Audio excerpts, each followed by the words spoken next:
Hello मेरे प्यारे बच्चों, मैं आपका गौरव भैया आपके लिए एक टॉपिक लेके आया हूँ। ये यूपीएसआई में बहुत ज़्यादा चांस है यहाँ से एक क्वेश्चन आ जाए, तो इस पे बात करते हैं। ठीक है, टॉपिक किसके लिए इंपॉर्टेंट है? ये यूपीएसआई के लिए। ठीक है भैया, टॉपिक क्या है?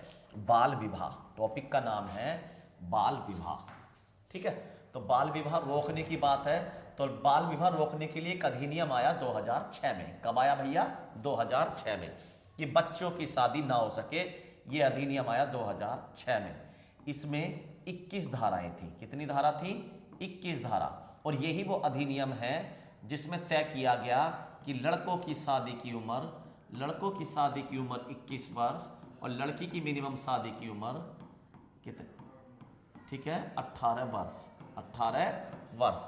ठीक है, बाद में ये चलकर ठीक है, बाद में ये चलकर जो है कितना बन जाता है? बाद में भैया ये चलकर बन जाता है शारदा अधिनियम के बाद ये वाला अधिनियम। आइए जरा इसके बारे में भी जानते हैं। ठीक है, देखिए बेटा, थोड़ा हल्का करके मैं कराता हूं। ओके, आओ बेटा मेरे प्यारे बच्चों। हाँ, देखो बेटा, आओ बाल विवाह बात करते हैं। पहला क्वेश्चन, बाल विवाह निषेध अधिनियम कब आया? तो भैया 2006 में आया। 2006। इसने कौन से कानून की जगह ली? शारदा एक्ट की। शारदा एक्ट। शारदा एक्ट। अच्छा भैया जी, कौन से एक्ट की जगह ली इसने? शारदा एक्ट। अब धीरे धीरे पढ़ते हैं। इसमें कितनी धारा है? 21 धारा है भैया। कितनी धारा है? 21। कितनी धारा है? 21 धारा है। किसमें? बाल संशोधन अधिनियम। ठीक है, बालकों के विवाह का। ठीक है, प्रतिषेध अधिनियम कब आया? 2006 में। अब पढ़ते भैया, इसमें क्या कर दिया गया? इसमें लड़कों की आयु 21 वर्ष तय कर दी गई, 21 वर्ष, और लड़कियों की मिनिमम आयु 18 वर्ष। ठीक है, यह माना गया कि किसी भी लड़की की अगर 18 वर्ष से कम उम्र की लड़की की शादी कराई जाती है तो यह कानूनन अपराध होगा। ठीक है, और अगर कोई लड़का 21 वर्ष से कम उम्र का है, उसकी शादी कराई जाती है तो यह भी कानूनन अपराध होगा। ठीक है भैया, तो समझ में आ गया बाल विवाह क्या है? बिल्कुल भैया, लड़की की उम्र 18 साल से कम है या लड़की की उम्र 21 साल से कम है तो ऐसी शादी को बाल विवाह कहा जाएगा। और इसी को रोकने के लिए बाल विवाह अधिनियम लाया गया, प्रतिषेध अधिनियम। कब लाया गया? 2006 में। आगे चलते हैं भैया। बाल विवाह रोकने का पहला प्रयास, प्रथम प्रयास किसने किया? देखो बेटा, ये प्रयास सफल नहीं रहा। आप देख रहे होगे ये अंग्रेज की टोपी और ये दीवार लग के टूट गई। लॉर्ड विलियम बेंटिंग, पूरे भारत पे इनका राज चलता था उस समय, ये बाल विवाह को रोकने का कानून लाए और ये कामयाब नहीं हो पाए। ये कामयाब नहीं हो पाए। उसकी वजह भैया बाल विवाह मतलब उस समय के अत्याचारों को भी आप कह सकते हो। राजा महाराजा या उनकी सेना के सिपाहियों के इतने अत्याचार थे कि किसी लड़की को उठा लिया जाता था, इस तरीके की चीजें। तो उससे क्या है, लोग बाग परेशान से थे। तो लोग बाग क्या सोचते थे कि हम शादी करके अपनी जिम्मेदारी से बच गए, आजाद हो गए शादी करके। आज भी जिस स्पीड से रेप बढ़ रहे हैं तो लोग बाग क्या कहते हैं, हे भगवान इससे तो लड़की हो गई ना। ठीक है, ये जिसके हो जाती है, जहां अपराध ज्यादा है तो वहां लोग बाग क्या सोचते हैं, जल्दी शादी करके बचे। तो सरकार ने कहा नहीं, हम आपकी सिक्योरिटी के लिए हैं, हमारी पुलिस आपकी सिक्योरिटी के लिए है। ठीक है, तो आप बाल विवाह नहीं कर सकते, बच्चों का विवाह नहीं कर सकते। ठीक है भैया, पहला प्रयास किया लॉर्ड विलियम बेंटिंग। ठीक है, और ये रहे विफल। आपको मैं एक बात बता दूं, इसी समय इसके विफल होने के कारण मैंने बताया क्योंकि ये हमें एक तरीके से नसों में बस गया था। इसी टाइम के आसपास दो कानून हो रहा है, जैसे सती प्रथा पर रोक। सती प्रथा पर रोक ये कामयाब रहा था। कब आया था? 1829 में राजा राम मोहन राय। राजा राम मोहन राय, ठीक है, भारत की तरफ से राजा राम मोहन राय इस पे काम कर रहे थे। तो इन्होंने कहा देखो, कहीं भी हमारे ग्रंथों में सती प्रथा के बारे में जिक्र नहीं है, ये गलत तरीके से आपको बताया गया है, तो इसको खत्म होना चाहिए। दूसरा, ठगी प्रथा। ठगी प्रथा भी कामयाब रहा बंद करना। इसकी मेन वजह रही ठगी प्रथा बंद होना कि लोग बाग खुद से परेशान थे, उनके साथ ठगी हो जाती थी तो वो उस ठगी से परेशान थे, तो वो अंदर से भी सती प्रथा से महिलाएं परेशान थी। ठीक है, हर महिला ऐसा थोड़ी आग में अपनी मर्जी से जाके बैठ गई। ठीक है, भाई वो विरोध नहीं कर सकते थे क्योंकि समाज में फैली हुई थी चीजों चार ये बुराई। तो उन्हें अंदर से तो बुरा लगता होगा, यार हम क्यों जल के मरे, हमारी क्या गलती है भाई? भाई हमारा पति शहीद हो गया या लड़ते हुए मर गया या किसी बीमारी से मर गया, हमारी क्या गलती है? हम अपने बच्चे को कैसे पालेंगे, हमें भी मार दिया जा रहा है जबरदस्ती, ठीक है। तो अंदर से ही मतलब क्या था, मन में इनके प्रति विरोध था, तो इसलिए ये कामयाब हो गए। अब जिस बच्चे की शादी कर रहे हो उसके माँ बाप के मन में क्या पे था, बाल विवाह के प्रति घृणा नहीं थी, वो इसे अच्छा मानते थे। बच्चे का कुछ पता ही नहीं होती, छोटे बच्चे का विवाह कर दिया 10-12 साल का, वो मस्ती मस्ती में खुश हो रहा, वो मेरी शादी हो रही है, बच्चे को खुद नहीं पता, माँ बाप की नजर में ये बुराई नहीं है, ठीक है। लेकिन यहाँ सती प्रथा में क्या था, सती प्रथा में लोग बागों को बुरा लगता था कि कोई जल के मर रहा, इस तरीके से खुद से बुराई, या जिसके साथ ठगी हो जाती थी वो इसके खिलाफ था, ठगी प्रथा। तो इन्हें समाप्त करना आसान रहा, इन्हें समाप्त करना आसान रहा, ठीक है, क्योंकि इनके खिलाफ जनता भी थी। द शारदा एक्ट, देखो शारदा एक्ट 1929 में आया। शारदा एक्ट कब आया, 1929 में। और यही पहला वो एक तरीके से कहूंगा सरकारी दस्तावेज है जिसमें बाल विवाह को रोका गया, बाल विवाह को रोकने की बात कही गई। पर इसमें कमी क्या थी, बाल विवाह, तो भैया इसकी कमी थी कि लड़की की उम्र 14 वर्ष और लड़के की 18 वर्ष। लेकिन उस टाइम को देखते हुए तो ये भी चलो मान सकते हैं जी, ये भी ठीक था। तो पहला एक्ट जो था बाल विवाह को रोकने के लिए वो आया शारदा एक्ट, जिसमें लड़की की शादी की उम्र 14 वर्ष और लड़के की 18 वर्ष फिक्स कर दी गई। फिर इसमें 1978 में सुधार करा गया, आयु सीमा को बढ़ाकर वही कर दिया गया जो आज की है, लड़के की 21 वर्ष और लड़की की 18 वर्ष। तो भैया जब ये कानून बिल्कुल सेम आज के कानून से, आज का कानून भी यही कहता, जब ये आज के कानून से मैच करता है तो आज नया कानून क्यों बनाना पड़ा 2006 में, भैया इसलिए बनाना पड़ा कि ये आयु को तो बिल्कुल सेम मैच करता है, लेकिन अगर कोई व्यक्ति अपने बच्चों का बाल विवाह करना चाहे या कोई रिश्तेदार जबरदस्ती करवाना चाहे तो इसमें सजा का प्रावधान नहीं था। इसमें क्या होता था, जुर्माना लगा दिया जाता था। क्या जुर्माना, 100 रुपए का जुर्माना लगा दिया, 1000 रुपए का जुर्माना लगा दिया, 500 रुपए का जुर्माना लगा दिया। तो लोग बाग क्या सोचेंगे, शादी के खर्चे में पहले से ही 100-500 रुपए जोड़ के अपने पास रखते थे और क्या सोचते थे आएगा कोई तो क्या है हम जुर्माना भर देंगे। तो मतलब डर नहीं था, पब्लिक में डर नहीं था कि हम बाल विवाह करवा रहे हैं तो ये अपराध है कि कोई हमें पकड़ लेगा। तो इसलिए ये कानून भी पूरी तरह से सफल नहीं हो पाया। कानून अच्छा था लेकिन सफल क्यों नहीं हो पाया, मैंने आपको वजह बताई, भैया कानून का डर नहीं था, कानून का डर नहीं था। तो इसीलिए बेटा शारदा अधिनियम क्या रहा, शारदा अधिनियम फेल हो गया, या ये कहूंगा फेल तो नहीं हुआ, पूरी तरह से रोक नहीं पा रहा था, रोकने में कामयाब नहीं हो रहा था। देख रहे हो आप, ताला टूट गया, ठीक है। वजह भैया सजा नहीं थी। लेकिन जब ये आया 2006 वाला एक्ट, ठीक है, तो इसमें भैया नियम के साथ साथ सजा भी हो गई, नियम के साथ साथ सजा का प्रावधान भी हो गया। अब लोग बाग डरने लगे। अब कैसे कैसे सजा के प्रावधान हुए, क्या क्या हुआ, आगे पढ़ते। कितने अधिनियम थे, 21, इसमें सॉरी अधिनियम कह रहा हूं, धारा कितनी है, 21। तो पहले इसके बारे में पढ़ते हैं जरा, क्या ये कानून कब बना। तो पहले कोई भी चीज संसद में पास होती है, संसद में पास, तो ये संसद में पास हुआ 5 दिसंबर 2006 को, 5 दिसंबर 2006 को, ठीक है भैया। अच्छा जी 2006, इसीलिए इसका नाम पड़ गया क्या भैया, लिखा नहीं है, चलो जी मैं लिख देता हूं, बाल विवाह प्रतिषेध अधिनियम, बाल विवाह प्रतिषेध अधिनियम 2006।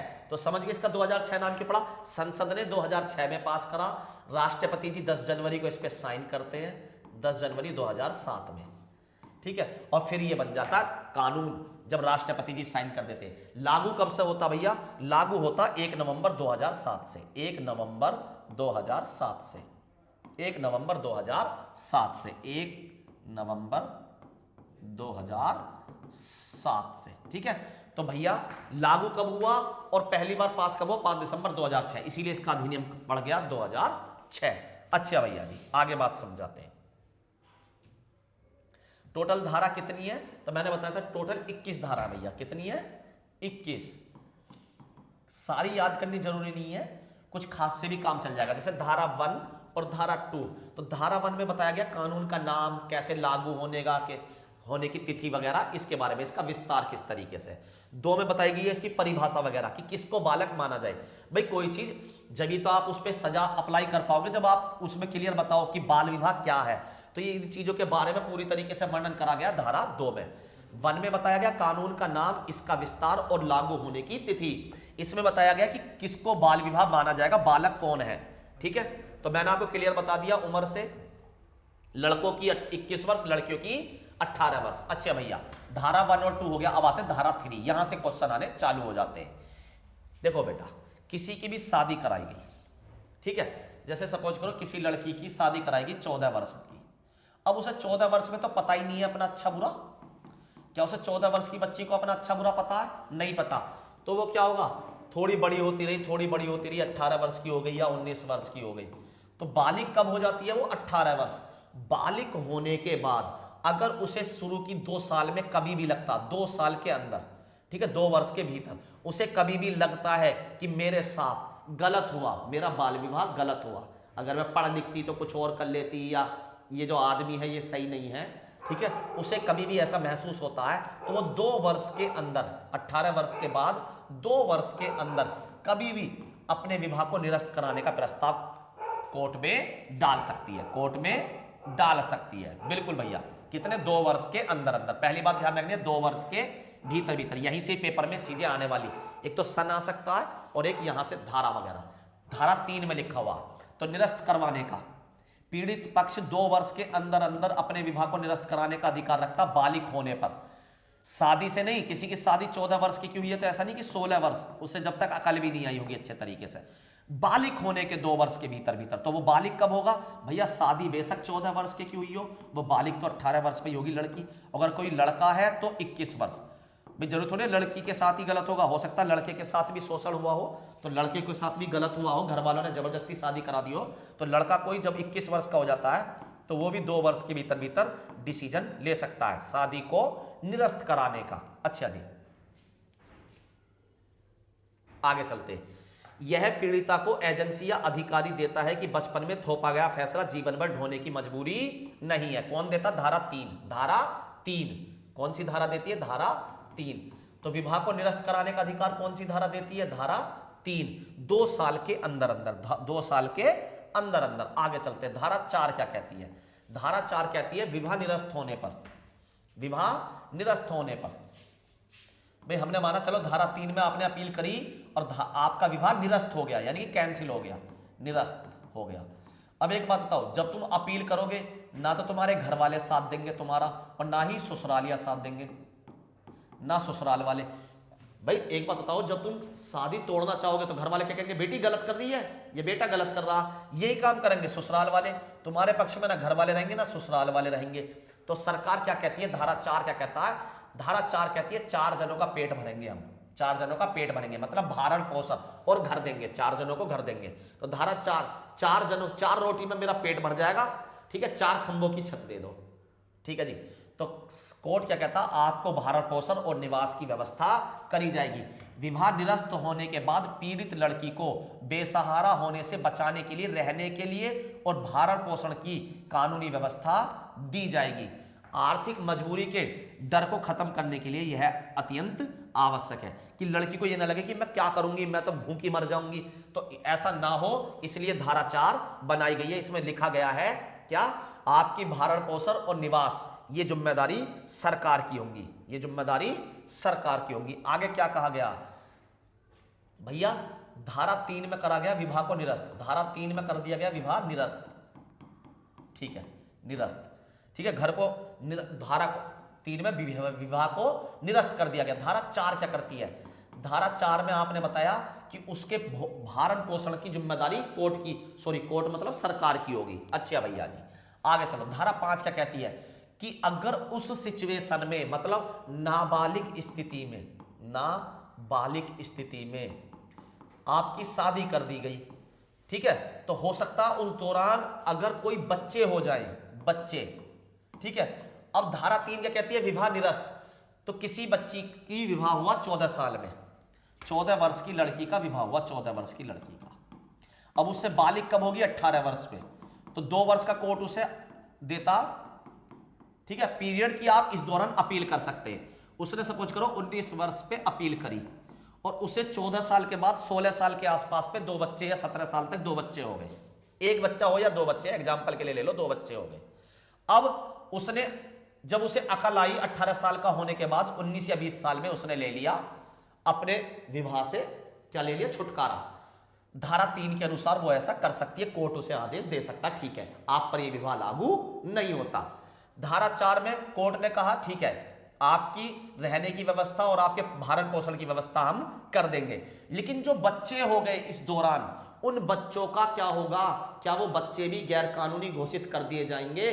ठीक है, नहीं बेटा, ठीक है, आपका विवाह शून्य होने पर भी आपके विवाह से जन्मे बच्चे कानूनी रूप से वैध होंगे, यानी कि उनकी माता पिता को का नाम वही चलता रहेगा कागजों में, उनकी सारी वैधता चलती रहेगी, उनकी सारी वैधता चलती रहेगी। अगले अनुच्छेद में मैं आपको अगली धारा में बताऊंगा कि, ठीक है क्या भैया, अगली में नहीं इसी में ही है, ठीक है, धारा 5 में, धारा 5 पे आ गए हम, 4 पे नहीं है अभी, धारा 5 में। धारा 5 में पहली चीज, कोर्ट 2 काम करेगा। पहली बात, बालक वैध है, बालकों की गलती नहीं है, बालक वैध है, ठीक है, एक बच्चा या 2 बच्चा है वो वैध है, मतलब उसे वो सारी फैसिलिटी मिलेंगी जो भारत के एक आम नागरिक को मिलती है, जो भारत के एक आम नागरिक को मिलती है, क्योंकि बच्चे की कोई गलती नहीं है। अच्छा भैया दूसरी बात, अदालत बच्चों के अच्छे भविष्य के लिए, बच्चों के अच्छे भविष्य के लिए ठंडे दिमाग से ये सोच सकती है कि बच्चों की कस्टडी माता को दी जाए या पिता, बच्चों के लिए कौन सा अच्छा रहेगा। मतलब माता की जॉब है सरकारी, पिता नशेड़ी दारू पी के घूम रहा, तो ऐसी कंडीशन में कोर्ट को क्या लगेगा कि बच्चों को माता को दे दिया जाए, या माता खुद कोर्ट पर आश्रित है, सरकार पर आश्रित है। धारा 4 क्या कहती है, धारा 4 कहती है कि 3 में जो विवाह निरस्त किया गया है, उस निरस्त वाले से जो पीड़ित है उस महिला को भरण पोषण की व्यवस्था की जाए और एक निवास का स्थान दिया जाए। तो वो महिला जब खुद किसी और पर डिपेंड है, क्या वो अच्छे से बच्चों को पाल पाएगी? नहीं। तो ऐसी कंडीशन में अगर कोर्ट को लगेगा कि पिता ज्यादा सक्षम है, बच्चों को अच्छे से पढ़ा पाएगा, अच्छे से ध्यान रख पाएगा, तो ऐसी कंडीशन में बच्चों की कस्टडी पिता को दे दी जाएगी। तो समझ में आया, माता को दी जाएगी या पिता को? ठीक है भैया जी, आगे चलते हैं भैया जी। दोनों बातें समझ में, बच्चा वैध है और कस्टडी कोर्ट की मर्जी से दी जाएगी, कस्टडी कोर्ट की मर्जी से दी जाएगी। कानून 7 और धारा 7 और 8 क्या कहते हैं? धारा 7 क्या कहती है कि कानूनी प्रक्रिया किस तरीके से चलाई जाएगी कोर्ट में, ये पूरी प्रोसेसिंग धारा 7 में बताई गई है। धारा 8 क्या कहती है? धारा 8 कहती है कि ऐसा जो भी विवाह हो रहा है, हो गया, उसके लिए तो मैंने बताया, उसके लिए मैंने बताई धारा 3 में आप निरस्त करवा सकते हो। निरस्त करवाने के बाद मैंने बताया धारा 4 में आपको भरण पोषण और निवास की व्यवस्था दी जाएगी। धारा 5 में मैंने बताया कि आपके बच्चे की कस्टडी किसको दी जा सकती है? भैया कोर्ट को जिसकी तरफ अच्छा लगेगा उसको दी जा सकती है। और दूसरा, धारा 5 में मैंने बताया गया कि बच्चे जो हैं वो वैध माने जाएंगे, बच्चों की कोई गलती, विवाह को अवैध माना जाएगा लेकिन बच्चों को वैध माना जाएगा। अच्छा भैया, अब चल ले धारा 7 पे। देखो बेटा, धारा 7 में मैंने आपको बताया अदालत इस पे पूरी प्रोसेसिंग जो भी काम करेगी उसके बारे में बताया गया धारा 7 में। लेकिन विवाह होने के बाद से पहले की बात कर रहा हूं, विवाह हो रहा है, ठीक है, और किसी ने सूचना दे दी तो क्या होता है? तो धारा 8 में बताया गया है विवाह रोकने के लिए एक अधिकारी बनाया जाएगा, इस लेवल का अधिकारी बनाया जाएगा जो वहां पर जाकर वहां के रिश्तेदारों से, उनके माता पिता से बात कर कर उस विवाह को रुकवा सके, ठीक है। तो एक अधिकारी इसमें नियुक्त किया जाता है जो बाल विवाह निषेध अधिकारी के नाम से जाना जाता है, बाल विवाह निषेध अधिकारी के नाम से जाना जाता है। तो अधिकारी कौन से में मिलेगा? अधिकारी मिलता 8 में, अधिकारी मिलता धारा 8 में, जो विवाह को रुकवाने के लिए आधिकारिक रूप से जिम्मेदार होगा, ठीक है, उसके पास ये पावर है। अच्छी, अगर कोई नहीं मानता है तो धारा 9, 10, 11 में क्लियर बताया गया है कि आपको 2 वर्ष की सजा और 1 लाख तक का जुर्माना हो सकता है, 1 लाख तक का जुर्माना हो सकता है। अब ये कठोर कानून बना दिया। पहले जो मैं बता रहा था शारदा एक्ट में इसकी कमी थी, शारदा एक्ट में पहले तो उम्र की थी तो उसे सुधार दिया गया बाद में चल के, लेकिन कमी जो थी वो थी सजा की। सजा की जगह हल्का फुल्का जुर्माना था 100-500 रुपए का, लोग बाग उसे भर के छुट जाते थे, लेकिन अब ऐसा नहीं है, 2 वर्ष तक की सजा और 1 लाख तक का जुर्माना। और ये सजा किस किस पे हो सकती है जरा ध्यान से सुनना। चलो अब आप बात ही कर रहे हो तो यहां पे आइए जरा। पहला, अगर दूल्हा वयस्क है, बहुत से होते हैं ना दूल्हे, क्या करते हैं भैया, पैसे दिए, पैसे दे के गरीब आदमी को पैसे दे के उसकी लड़की से शादी करने के लिए क्या कहते हैं, दावत हम दे देंगे, सब चीज हम दे देंगे। लड़की नाबालिग है, लड़की बालिग है तो कोई दिक्कत नहीं है भैया, ठीक है, दावत के पैसे दे सकता, कोई सा भी पक्ष दे सकता। भाई दहेज कोई लड़की के बाप पे थोपा जाए ये जरूरी थोड़ी है। ए बेटा, अभी बताया था ना इससे पहले वीडियो में मैंने कि दहेज गलत है, हाँ, लेकिन बात चल रही है जरा पैसों, तो कोई पैसों के दम पे, भाई कोई आदमी खुद तो है 30 साल का बुड्ढा, 25 साल का बुड्ढा, 25 साल का तो बुड्ढा नहीं होता, 40 साल का बुड्ढा, ठीक है, 50 साल का बुड्ढा, अब वो पैसे के दम पे किसी 18 साल से कम उम्र की लड़की से शादी कर रहा, तो ये गलत तो है ही है, ठीक है भाई। 18 साल से अगर वो बड़ी है तो फिर उसकी मर्जी, उसे दिख रहा भाई वो भी पैसे के लालच में हो सकता शादी कर रही हो कि मेरा बुढ़ापा सुधर जाएगा, हो सकता है, लेकिन अभी तो वो जब 18 साल से कम की है तो उसे बेचारी को पता ही नहीं अच्छा बुरा। तो ऐसी कंडीशन में क्या कहा गया है, जो भी वयस्क पुरुष है अगर वो ऐसा करता है तो उस पर कार्रवाई होगी। कार्रवाई होगी, 2 वर्ष की सजा या 1 लाख रुपए जुर्माना, दोनों भी हो सकते हैं, ठीक है। अच्छा भैया जी, दूसरी बात यहां पे आगे भी बताया गया है, धारा 10, वो 9 में बताया गया, धारा 10 क्या कहती है, जो भी पंडित जी या जो भी मौलवी या जो भी मतलब पादरी, ठीक है, इसी तरीके से गुरुद्वारे में भी जो होता हो, ठीक है, तो जो भी ऐसा करता हुआ पाया जाएगा उसके खिलाफ भी कानूनी कार्रवाई हो सकती है, उसके खिलाफ भी कानूनी कार्रवाई होगी। वो ये कह के नहीं बच सकता जी मैं तो अपना काम कर रहा हूं। भाई पंडित जी क्या कहेंगे, भैया मेरा तो काम है शादी पढ़वाना, तो मैं तो शादी पढ़ रहा हूं। मौलवी जी भी या पादरी जी भी ऐसे कह देंगे, तो ऐसा नहीं कह सकते। उनसे पूछा जाएगा, भैया तुम्हें दिख नहीं रहा ये लड़की नाबालिग है, भाई तुम्हें दिख नहीं रहा। भाई कोर्ट में भी तो जाते हैं लव मैरिज के लिए लोग, वाग लव मैरिज के लिए, तो कोर्ट क्या करता, पहले सबसे पहले क्या कहता, आप लड़की से पूछता 18 वर्ष की हो, कागज जमा करो, क्या सबूत है, तो उसके या तो 10वीं की मार्कशीट मांगी जाती है या जो भी जन्म प्रमाण पत्र के तौर पर उसने जन्म प्रमाण पत्र बनवा रखा हो। लड़के की 21 वर्ष, ऐसा थोड़ी कोर्ट जाते किसी की भी बच्चे की भी शादी करवा देगा, है ना। तो जब कोर्ट सबूत मांगता है तो वो क्या कहते हैं, पंडित जी से भी कहते हैं या मौलवी से भी कहते हैं, भैया आप भी तो देख तो सकते थे, इसकी तो शिकल से पता पड़ रही है ये बच्ची है, बेटा शिकल से ही पता पड़ रही है ये बच्ची है, तो इनको भी सजा हो सकती है, ये प्रावधान करा गया। तो इससे फर्क पड़ता है, लोग बाग डरते हैं शादी कराने में, फर्जी तरीके से शादी कराने में लोग बाग डरते हैं। धारा 11, धारा 11 और भी खतरनाक है। 9 में तो क्या कहा गया, जैसे दूल्हा टाइप है उन पे सजा। 10 में क्या कहा गया, जो शादी करवाते हैं, जो शादी करवाते हैं पंडित जी मौलवी जी इस तरीके के लोग। 11 में कहा गया जो रिश्तेदार है ना, रिश्तेदार, उन्हें भी नहीं छोड़ा जाएगा। रिश्तेदार को भी अगर वो भी मौके पर पकड़े गए, उकसाते हुए पाए गए, शादी कराने के लिए जोर देते हुए पाए गए, तो इन पर भी कार्रवाई होगी, इन पर भी कार्रवाई होगी। अच्छा भैया जी, 9, 10, 11 समझ में आ गया। अब आते 12। 12 क्या कहता है, अगर आपने किसी से जबरदस्ती शादी कर ली है तो वो शादी अवैध होगी। उसके लिए ये जरूरी नहीं है कि आप बालिग होने का इंतजार करो। मतलब भैया किसी लड़की की शादी करेगी 12 वर्ष की, वो धारा 3 के अनुसार कब कोर्ट में जा पाएगी, भैया कोर्ट में जाएगी वो बालिग होने पर। बालिग होने तक देख लो भैया तुम्हारी बात बन जाए, क्या है कैसे है। बालिग होने के 2 वर्ष के अंदर अंदर वो कोर्ट में जाकर धारा 3 के तहत अपने को क्या चाहेगी, धारा 3 के तहत मेरे विवाह को कैंसिल कर दीजिए। लेकिन धारा 12 क्या कहती है, अगर किसी के साथ जबरदस्ती हुआ है, भाई धारा 3 कब लागू होती है, घर वालों ने कर दी, बच्चे को भी नहीं पता, बच्चा भी खुशी खुशी में शादी कर रहा है, मेरी शादी हो रही है ना। एक गाना नहीं चला था वो मोबाइल, छोटे वाले मोबाइलों में चलता था, बैंड मेरा बजवाओ, है ना, दुल्हन दिलवाओ, कौन सा गाना था वो, छोटे छोटे बच्चों के मोबाइल में चलता। तो बच्चे ने जब तक खुशी खुशी में कर ली तो उसे टाइम दिया जाता। आप सोचो, क्योंकि एक बात बताओ, क्या पता वो खुश रह सकते थे दोनों एक साथ, जबरदस्ती शादी तोड़वा दे कोर्ट, तो ये भी तो गलत है।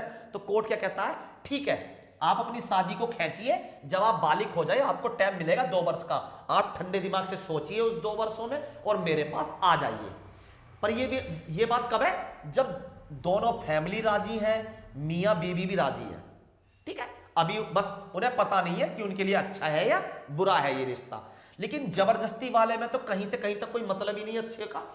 तो जबरदस्ती वाले में कोर्ट क्या कहता है कि हम बच्चे के बालिग होने का इंतजार नहीं करेंगे, अगर हमारे पास किसी भी तरीके से सूचना आ गई तो हम उस विवाह को तुरंत अमान्य घोषित कर देंगे। ये कहती है धारा 12। तो समझ गए धारा 3 में अंतर और 12 में।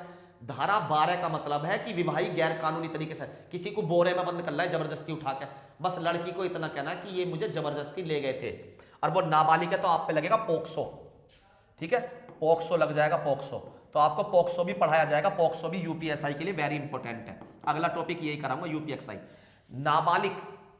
नाबालिग बच्चों के साथ छेड़छाड़, ठीक है, या रेप या उनका शोषण, यौन शोषण, ये सारी चीजें पॉक्सो में आती हैं। ये सारी चीजें किस में आती हैं? पॉक्सो में, ठीक है।